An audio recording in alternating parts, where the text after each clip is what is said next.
नमस्ते प्यारे साथियों, जैसा कि आप सभी को पता ही होगा, बिहार सरकार द्वारा चौकीदार की वैकेंसी के लिए 10,000 पदों पर वैकेंसी आई है। इसमें बात करते थे इसमें कौन कौन बच्चे अप्लाई कर सकते हैं और इसकी एज लिमिट कितनी रखी गई है और इसका एग्ज़ाम पैटर्न क्या, सिलेबस क्या है आदि, इन सब के बारे में आगे जानकारी प्राप्त करते हैं। जैसा कि इसमें बताया कि भर्ती का नाम आप लोगों को पता है, बिहार चौकीदार वैकेंसी। जिस प्रकार नेक्स्ट अभी जो हुआ था अप्रैल में या मई या मार्च में आपका एक आया था होमगार्ड की भर्ती, उसी प्रकार ये भी है। पद का नाम है थाना चौकीदार। जो चौकीदार सबको आपको देखते होंगे गांव देहात में जो चौकीदार आते हैं उन्हीं पर ये वैकेंसी निकाली गई है। इसकी आवेदन जल्द ही की जाएगी। अभी इसका तो आवेदन का कोई अभी डेट नहीं आया, लेकिन इतना कह सकते 25 अगस्त तक डेट आ जाएगा। 25 अगस्त तक डेट आने की पूरा उम्मीद है। और योग्यता की बात करें तो 10वीं पास। अब आप लोग का दिमाग में तो 10वीं पास तो मैं हूँ, लेकिन एज मेरा नहीं है। तो चलिए, एज की 10वीं पास तो मैं हूँ, मगर एज कितना चाहिए, चलिए इसका चयन प्रोसेस क्या है, यानी इसमें एग्ज़ाम देना होगा या नहीं देना होगा, इसके बारे में चर्चा करते। चलिए, इस सब के आप वीडियो पर पूरा बने रहे, इनका फुल जानकारी मैं दूंगा, वीडियो पर पूरा देखिए। चलिए इसको पढ़िए। क्या है? बिहार सरकार ग्रामीण थाना चौकीदार भर्ती 2025 के लिए प्रक्रिया जल्द ही शुरू की जा रही है। यानी बिहार सरकार द्वारा चौकीदार की वैकेंसी की आवेदन जल्द ही शुरू की जा रही है। जल्द ही यानी 25 अगस्त को। फिलहाल पदों की संख्या घोषित नहीं है। जैसे चौकीदार में भी बहुत पद होते हैं, किसी को थाना का बाहर दिया जाएगा, कोई हॉस्पिटल बहुत जगह है, उसका पदों की कोई अभी घोषित नहीं की गई है। लेकिन सूचना के अनुसार जैसे वर्तमान चौकीदार प्रक्रिया होती है, वो खाली पदों पर नियुक्ति की जाएगी। जो अभी खाली पद है उस पर वैकेंसी निकाली गई है। चलिए नेक्स्ट करते हैं। राज्य सरकार ने गृह विभाग के अनुसार लगभग 10,800 पद, समझिए 10,800 पद पर भर्ती संभावित है। इसके अंदाज़ा लगाया जा रहा है कि इसकी संख्या बढ़ी भी, 10,000 है तो क्या पता बढ़ के हो जाए आपका 13,000 हो जाए, 14-15 हो जाए, 12 हो जाए, ये सर। और एलिजिबल इसका क्या बोलते हैं, मतदाता इसको कौन कौन अप्लाई कर सकता है, एलिजिबिलिटी क्या है, चलिए बात करते हैं। जैसा कि जानते हैं 10वीं पास बच्चे अप्लाई करेंगे, पास होना बारी है। 12th वाला भी कर सकता है, 11th में वो भी कर सकता है, BA में वो भी कर सकता है। लेकिन इसका मिनिमम क्वालिफ़िकेशन क्या बोलते हैं, मिनिमम क्वालिफ़िकेशन 10th पास रखी गई है। इसमें एक सबसे इम्पोर्टेंट बात, साइकिल चलाने का ज्ञान।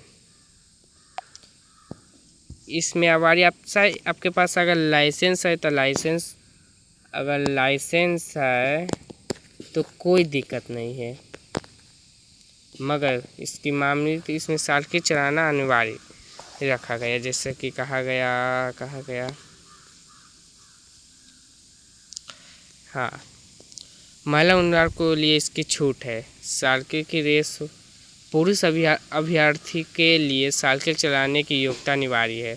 पुरुष जो है उनको साइकिल चलाना आना चाहिए। चलिए अब एज की बात करते हैं। एज लिमिट, इसकी एज लिमिट क्या रखी गई है? एज लिमिट की बात करें तो सामान्य वर्ग जो जनरल में आते हैं, सामान्य यानी जनरल जो आते हैं उसकी न्यूनतम आयु तो सब तो 18, जैसा कि आप सबको अगर भारत में, जैसा कि भारत में कोई भी काम किया जाएगा तो 18 प्लस एज होना चाहिए जॉब के लिए। 18 प्लस, तो इसमें 18 है, जो न्यूनतम आयु 18 रखी गई है। और इसके 18 से लेकर 37 वर्ष, जैसे 18 से 37 के उम्र में जिनका है, जो जनरल में है वो अप्लाई कर सकते हैं। उसी प्रकार ईबीसी का आ जाएगा या ओबीसी, इसका 18 से लेकर 40 रखी गई है। और जो महिलाएं हैं, जो लड़की से महिलाएं हो जाए, लड़की महिला से है, उनका एज 18 से 40। SC ST का, जो SC ST जो अनुसूचित जाति के आते हैं, उनका एज 18 से 42। इनके बीच में जिनका एज है वो अप्लाई कर सकते हैं। अब डॉक्यूमेंट की बात करें कि डॉक्यूमेंट में क्या क्या लगेगा। डॉक्यूमेंट में लगेगा 10वीं का मार्कशीट, निवास प्रमाण पत्र। इसमें से केवल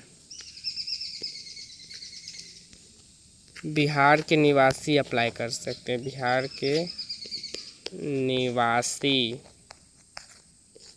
अप्लाई कर सकते हैं। जाति प्रमाण पत्र, जैसे SC ST का जाति प्रमाण पत्र, SC ST का जाति प्रमाण बनता है आजकल।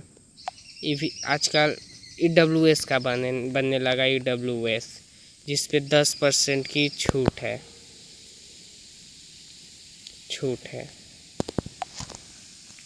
साल के चलाने का स्वयं घोषण पत्र, जैसे स्वयं घोषण पत्र मतलब एक एप्लीकेशन, जिससे हम लोग बोलते हैं स्वयं घोषण पत्र को, जैसे एप्लीकेशन, हाँ, जैसे एप्लीकेशन आते हैं। इसका वीडियो जो होगा ये आपके एप्लीकेशन में यूट्यूब पर डाल दूँगा। आधार कार्ड तो हर चीज़ में कहा गया भाग गया, तुम आओ इधर। चलिए, आधार कार्ड तो ज़रूरी है।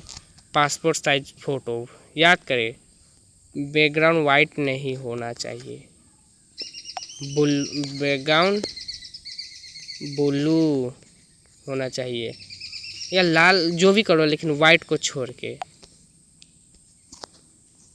जो दिव्यांग है वो अपना दिव्यांग सर्टिफिकेट बनवा ले। दिव्यांग सर्टिफिकेट बनने वाले, जो दिव्यांग विकलांग जो बोला जाता है, छूट मिल सकती है अच्छा से। चयन प्रोसेस इसका क्या बोलते हैं, इसका एग्ज़ाम पैटर्न क्या है। एक बहुत खुशखबरी की बात है कि इसमें नो एग्ज़ाम, कोई एग्ज़ाम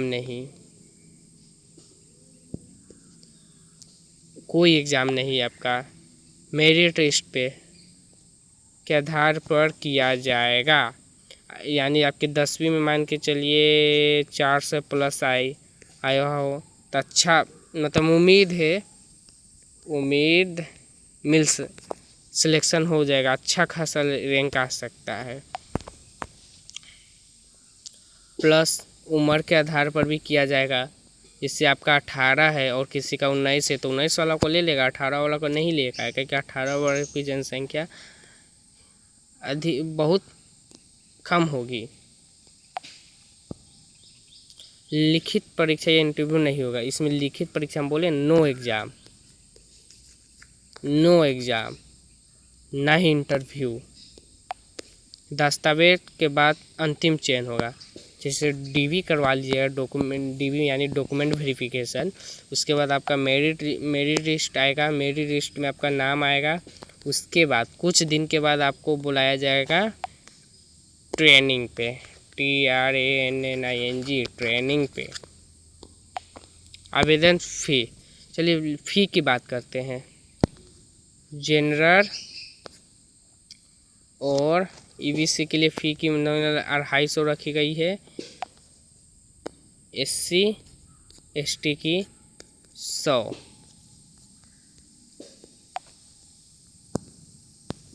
चलिए बहुत, अब कुछ नहीं है। देखिए इस लिंक यहाँ पे है।